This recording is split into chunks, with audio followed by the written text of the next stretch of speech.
When you start Darkest Dungeon, one of the first status effects you learn about is Blight. Nothing like a little bit of toxic goo to do damage per turn to your enemies or your little party members.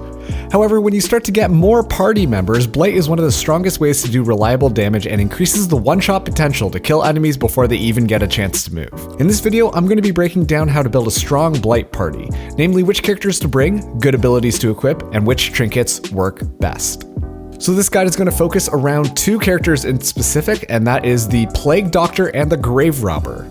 So for general strategy, basically what you want to do is you want to use your Plague Doctor to inflict as much blight as possible onto the enemy teams, and then this way your Grave Robber can follow up using insane amount of damage just to kill it as soon as possible. So for example, if your Plague Doctor goes first, then it can inflict blight to a couple of enemies, and then your Grave Robber can use damage using either Lunge or the Thrown Dagger to get bonus damage against a blighted enemy, and if the enemy does survive, then the blight damage will finish it off.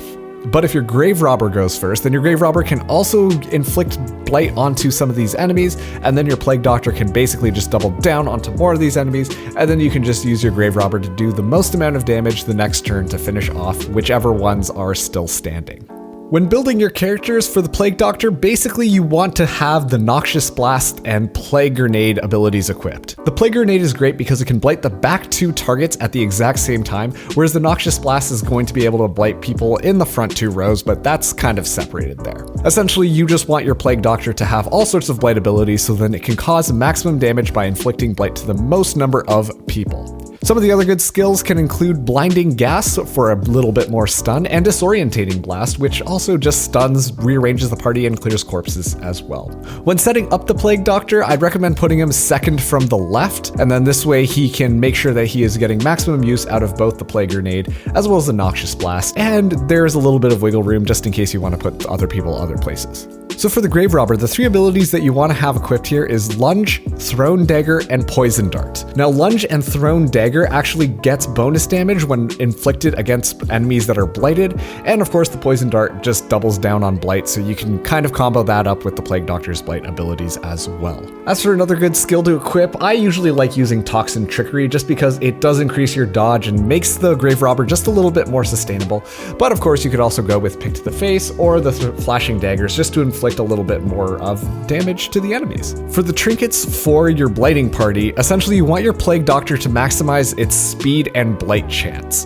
This is because if the Plague Doctor gets to go first, then you can inflict the blight, and then the Grave Robber can follow up with an insta-kill using their Thrown Dagger. For some of the blight trinkets, you can use the Blight Stone, Blight Amulet, Poisoned Herb, or the Blasphemous Veil. For the speed trinkets, you could have the Speed Stone, Swift Cloak, Berserk Charm, Feather Crystal, or the Quick Draw Charm. Personally, I like putting the Feather Crystal and the Blasphemous Vial onto our Plague Doctor over here because it just overall rounds him out pretty well, but especially in some of the earlier dungeons, feel free to equip some of those lighter trinkets like the Speedstone or the Blightstone. They're really good just to start off with. As for the Grave Robber, you just want to make sure that they have maximum amount of ACC and damage, so then that way they can inflict as much damage as possible against some of these blighted enemies. For the ACC, you want to have the Lucky Talisman, Steady Bracer, Book of Relaxation, Reckless Charm, Archer's Ring, or the Accuracy Stone, just to make sure that you get in those extra hits and your Grave Robber isn't missing the mark. As for damage trinkets, you could bring the Sickening Satchel, Legendary Bracer, Focus Ring, or the Damage Stone. And of course, if you do have a little bit of an extra slot here and you have a Blightning Satchel, you can bring that as well because that will just increase the amount of blight chance for the Grave Robber. So personally right now on my Grave Robber, I like having the Lucky Talisman and the Legendary Bracer. It's just reliable extra damage, which combos really well whenever you use Lunge or the Thrown Dagger to do extra damage. So the reason why I say all the way from the left is that Lunge does more damage than the Thrown Daggers, but of course you can still use the Thrown Daggers and Poison Darts from the very back. If you have someone else on your party who does better at just being in some of that back row, then you can use Lunge to move your Grave Robber forwards 2 positions while still inflicting that bonus damage to really just take out one of the enemies right there and then. So it's a really cheeky way to get rid of people really quickly. Now that we've covered how to build your Plague Doctor and your Grave Robber, what about other characters? We've still got 2 more positions here, so what should we put into those positions? Personally, I'm a fan of bringing a Vestal for heals. Vestals are always just great to include in your party because they brings healing as well, can stun the enemy, and of course, when an enemy can't move, that's less damage that your party can take, and less stress received overall. Otherwise, you can bring a Crusader if you're going into the ruins and you want to fight some undead, because Blight combos really well with undead people.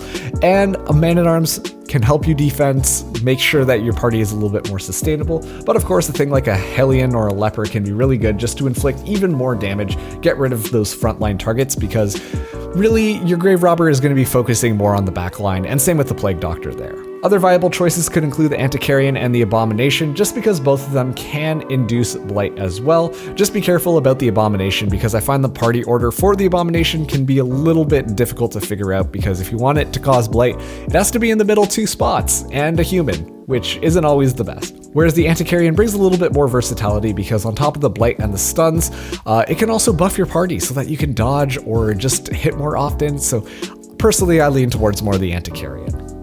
Okay, and that's going to wrap up this Darkest Dungeon Blight Party Guide. Let me know if you think that I covered this topic really well. Obviously, if you think I was right or wrong, or I missed something, then please leave it down below. I'm still kind of new to Darkest Dungeon, and this would help me learn as well. But I hope you guys enjoyed this video. Make sure to leave a like and subscribe if you did, and of course, I will see you in the next one. More Darkest Dungeon guides coming soon. Peace.